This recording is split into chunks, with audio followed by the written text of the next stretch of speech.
Good evening বন্ধুরা। আজ হলো 7 আগস্ট শুক্রবার।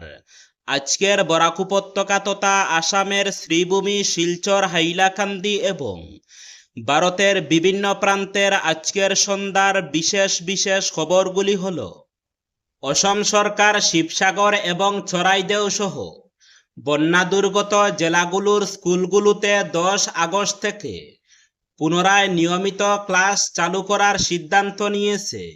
যেসব শিক্ষা প্রতিষ্ঠান বন্যার ক্ষয়ক্ষতির কারণে খোলার উপযোগী নয়, সেগুলোর জন্য বিকল্প ব্যবস্থার কথা ভাবা হয়েছে। শিক্ষামন্ত্রী রনজ পেগু জানিয়েছেন, সাম্প্রতিক বন্যার রেশ এখনো অনেক স্কুলে থাকলেও শিক্ষার্থীদের শিক্ষা জীবনের কথা মাথায় রেখে এই সিদ্ধান্ত নেওয়া হয়েছে।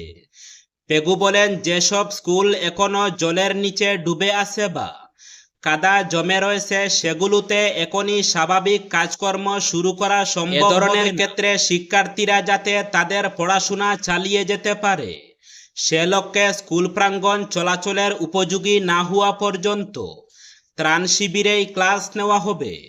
শিক্ষামন্ত্রী জানান, যেসব এলাকায় স্কুলগুলো খোলার জন্য প্রস্তুত, সেখানে পাঠদানের ক্ষতি কমাতে কাছের বন্যা কবলিত স্কুলের শিক্ষার্থীদেরও ক্লাস করার সুযোগ দেওয়া হবে।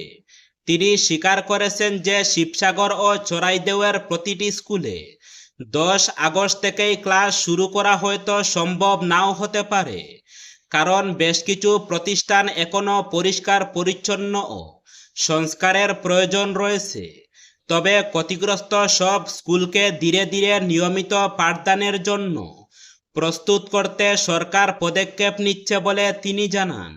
শ্রীভূমি তথা করিমগঞ্জ জেলার 10টি শিক্ষা প্রতিষ্ঠানে নিযুত ময়না নিযুত বাবুর ফর্ম বন্টন।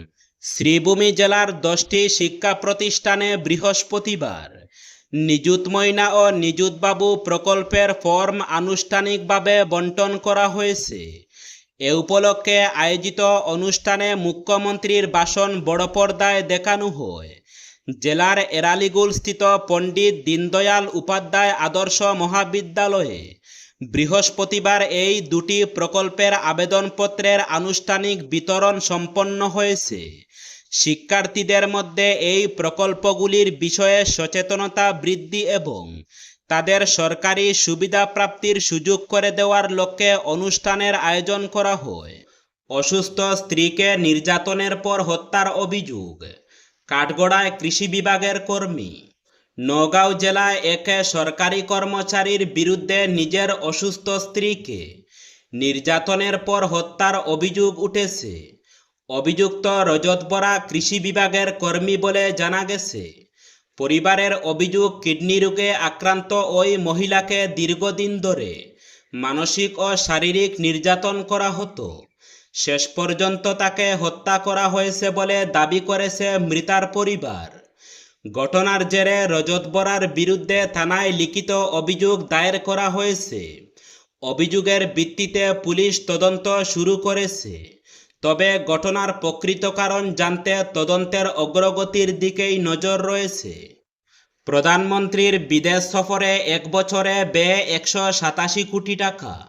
সংসদে তথ্য কেন্দ্রের 2025 সালে প্রধানমন্ত্রী নরেন্দ্র মোদীর 23টি দেশের সফরে সরকারি খরচ হয়েছে প্রায় 187 কোটি টাকা। বৃহস্পতিবার রাজ্যসভায় এক লিখিত উত্তরে এই তথ্য জানিয়েছে কেন্দ্রীয় সরকার। বিদেশ প্রতিমন্ত্রী পবিত্র মার্গেরিটা সংসদে জানান, 2026 সালে এখনো পর্যন্ত প্রধানমন্ত্রীর বিদেশ সফরে ব্যয় হয়েছে প্রায় 74 কোটি 58 লক্ষ টাকা।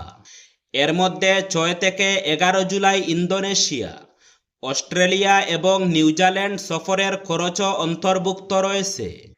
একদিকে বরাক নদীর ভয়াবহ বাগনে হারিয়েছেন বসতভিটে, অন্যদিকে পুনর্বাসনের ব্যবস্থা না করেই আশ্রয় নেওয়া স্কুল খালি করে দেওয়ায় এখন খোলা আকাশের নিচে দিন কাটানোর সংখ্যায় 4টি অসহায় পরিবার।